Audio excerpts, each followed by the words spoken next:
Hello friends, welcome to defence matrix. तो आज का जो अपडेट है वो ये है कि इंडियन नेवी द्वारा अगेन एक सक्सेसफुल टेस्ट किया गया है NASM-SR मिसाइल का, यानी कि naval anti ship missile short range का।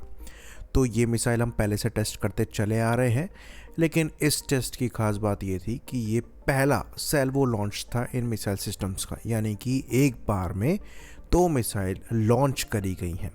तो ये वीडियो में क्लियरली देखा जा सकता है सेल्वो लॉन्च यहाँ पर हो रहा है।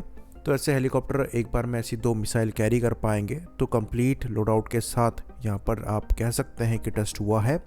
NASM-SR जो है ये एक शॉर्ट रेंज की एंटी शिप मिसाइल है, करीबन 55 किलोमीटर की मैक्स रेंज बताई जाती है, लेकिन काफ़ी हैवी मिसाइल है। करीबन 380 किलोग्राम इस मिसाइल का वज़न है। और इसके पीछे रीज़न ये है कि एंटी शिप मिसाइल को बड़ी मात्रा में वॉरहेड कैरी करना पड़ता है, क्योंकि उन्हें पूरे शिप को डुबाना है। तो करीबन 100 किलोग्राम के आसपास का वॉरहेड ये मिसाइल कैरी करती हैं इस वेट में। और यहाँ पर एक सॉलिड प्रोपेलेंट रॉकेट मोटर लगी हुई है और एक बूस्टर भी लगा हुआ है, जो कि पहले इजेक्ट हो जाता है और फिर सस्टेनर इंजन स्टार्ट होता है। तो ये हायर सबसोनिक स्पीड जो कि 0.8 मैक की है उसको अचीव कर पाती हैं और सी स्किमिंग करने में सक्षम है, यानी कि करीबन 50 मीटर पानी की सतह के ऊपर ये फ्लाई करते हुए टारगेट की तरफ आगे बढ़ सकती है। तो खैर, बड़े शिप्स को तो डिस्ट्रॉय करने के लिए इनका इस्तेमाल नहीं किया जाएगा, क्योंकि उनके जो एयर डिफेंस सिस्टम्स होते हैं वो एक लॉन्ग रेंज में टारगेट को इंटरसेप्ट कर सकते हैं। तो 55 किलोमीटर की रेंज है, तो उनको यहाँ पर हिट करने में परेशानी आएगी। लेकिन जो छोटी बोट्स हैं उनको ये हिट कर सकते हैं हेलीकॉप्टर्स को यूज़ करते हुए। बाकी जो बड़े वेसल्स हैं उनके लिए भी एक अलग वेपन बन रहा है, जिसे NASM-MR कहा जाता है। उसके बारे में अभी हम चर्चा करेंगे, पहले SR की बात कर लेते हैं। तो जैसा कि हमने बताया 55 किलोमीटर के आसपास की मैक्सिमम रेंज है। गाइडेंस के लिए यहाँ पर रडार गाइडेंस है, इनर्शियल नेविगेशन सिस्टम दिया गया है और 2-वे डेटा लिंक दिया गया है। वहीं पर टर्मिनल मोड में ये इमेजिंग इंफ्रारेड सीकर का इस्तेमाल करती हैं। तो अगर EW कैपेबिलिटी शिप द्वारा डिप्लॉय करी जा रही है तो उसको बाईपास करते हुए ये शिप्स को या फिर वेसल्स को हिट करने में सक्षम होंगी। तो ये अभी वेस्टलैंड सीकिंग हेलीकॉप्टर से टेस्ट करी गई हैं, लेकिन इनको फ्यूचर में MS-60R रोमियो हेलीकॉप्टर्स में लगाया जाएगा। इवन ध्रुव MR में भी इनका इंटीग्रेशन किया जा सकता है। तो अभी तक इनके 4 टेस्ट हुए हैं। तो 2022 में पहली बार इनको फायर किया गया था, उसके बाद फिर 2023 में, 2025 में और अब ये 2026 में टेस्ट हुआ है। ये पहला सेल्वो लॉन्च है। बाकी बड़ी मिसाइल की बात करें तो ये NASM-MR है। MR एक हैवी मिसाइल होगी, करीबन 600 किलोग्राम का वज़न है।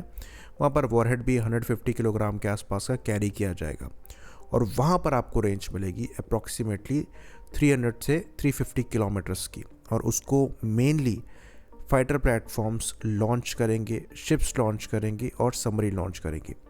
तो उस मिसाइल की जो खास बात है वो ये है कि वहाँ पर एक टर्बोफैन इंजन दिया गया है, जो कि इस मिसाइल को लॉन्ग रेंज में प्रोपेल करेगा। बूस्टर मोटर होगी और एक टर्बोफैन इंजन होगा। तो वहाँ भी हायर सबसोनिक स्पीड अचीव करी जाएगी और वो अभी अंडर डेवलपमेंट में है। इसको एरो इंडिया में शोकेस तो किया गया है, पर अभी तक उसके एक भी फायरिंग ट्रायल नहीं हुए हैं। वहीं पर NASM-SR की बात करें तो ये प्रोडक्शन के काफ़ी ज़्यादा क्लोज है। बाकी इंडियन नेवी द्वारा जो फ्यूचर में ALH ध्रुव पर ही बेस्ड UHM हेलीकॉप्टर यूज़ किया जाएगा, उसमें भी NASM-SR का इंटीग्रेशन होना है। ये चीज़ हमने विंग्स इंडिया में कंफर्म करी थी और वो उसकी ऑफेंसिव कैपेबिलिटी को एंटी शिप रोल में काफ़ी ज़्यादा बढ़ा देगा। बाकी ये बात भी हम आपको बता दें कि ये मिसाइल जो है इसके एक्सपोर्ट पोटेंशियल भी अच्छे खासे हैं, क्योंकि उस कैटेगरी में ज़्यादा वेपन्स एग्जिस्ट नहीं करते हैं। बाकी ये missile human in the loop mode में भी काम कर सकती है, जहाँ पर पायलट मैनुअली इस मिसाइल को लॉन्च कर सकता है और गाइड कर सकता है टारगेट की तरफ। साथ में इसमें लॉक ऑन आफ्टर लॉन्च की कैपेबिलिटी भी आती है, यानी कि मिसाइल लॉन्च करने के बाद टारगेट को लॉक किया जा सकता है।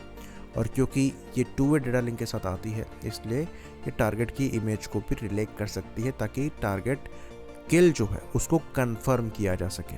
तो ये मिसाइल इंडिजिनसली डिज़ाइंड और डेवलप्ड है। इसको पूरी तरीके से DRDO की लैब्स द्वारा बनाया गया है इंडियन नेवी की यूनिक रिक्वायरमेंट्स को पूरा करने के लिए। और जब ये प्रोडक्शन हिट करेंगे तो लाइकली प्राइवेट सेक्टर द्वारा इनको प्रोड्यूस किया जाएगा। यहाँ पर अडानी डिफेंस एंड एरोस्पेस द्वारा DCPP प्रोग्राम के अंतर्गत इनकी मैन्युफैक्चरिंग करी जाएगी। आई होप इन्फॉर्मेशन यहाँ पर क्लियर रही हो। इसी बात पर इस वीडियो को हम ख़त्म करेंगे।